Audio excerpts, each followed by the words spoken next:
Habari za mchana ndugu zangu wa Tanzania, wa Kenya na mataifa mengine ya Afrika Mashariki.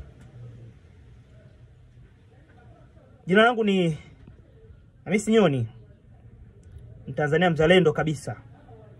Na hapa nimekuja kutoa ujumbe mzito kwa wanaharakati wa mataifa mbalimbali ya Afrika Mashariki, hususan ni wanaharakati wa Kenya, na nikiwa na akili zangu timamu. Ndugu zetu wanaharakati kutoka Kenya, tunawaheshimu kama majirani, ndugu na sehemu ya familia kubwa ya Afrika Mashariki. Lakini heshima hiyo isiwe kibali cha kudhalilisha viongozi wetu, kuchochea vurugu au kueneza chuki dhidi ya taifa letu lenye amani. Tanzania imejengwa juu ya misingi ya heshima, utulivu na maelewano. Hatuna kawaida kumtukana jirani sisi, wala kumkejeli kiongozi wake. Hakuna Mtanzania alokuja kumkejeli kiongozi wa nchi yoyote ya Afrika Mashariki. Kwa nini Wakenya mfanye hivyo? Sisi tunazungumza kwa hoja, si kwa matusi. Tunajenga kwa umoja, si kwa fitna za mitandaoni. Matusi na kejeli mnavyozidi kueneza hayabadilishi ukweli. Tanzania ni nchi imara yenye viongozi wanaothamini utu na amani. Msituletee siasa za matusi, maneno ya kuchochea au ukosefu wa nidhamu mtandaoni.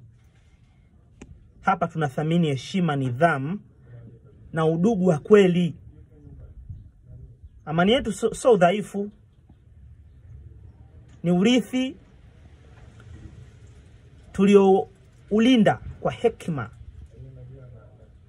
Tunajua kupambania maendeleo kwa hoja na kazi, si kwa maelekezo, si kwa makelele ya mtandaoni. Kwa hiyo, kabla hamjaandika, mkumbuke.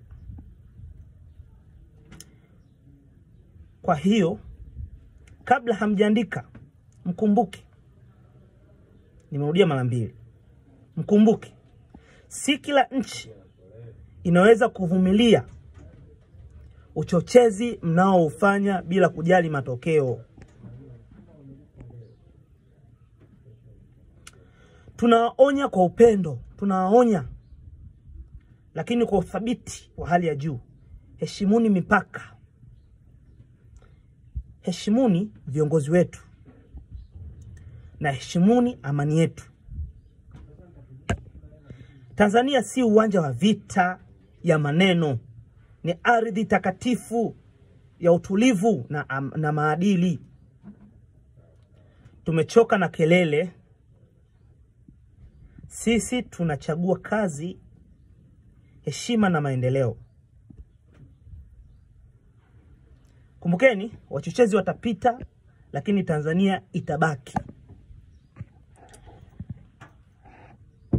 Kuna wakati nawaza sana.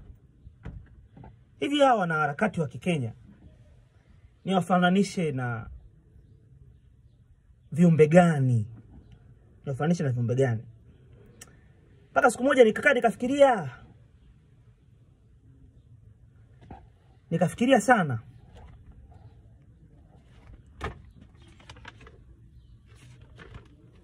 Mpaka na wafananisha kama wale nguruwe ambao walotupiwa mapepo na Yesu.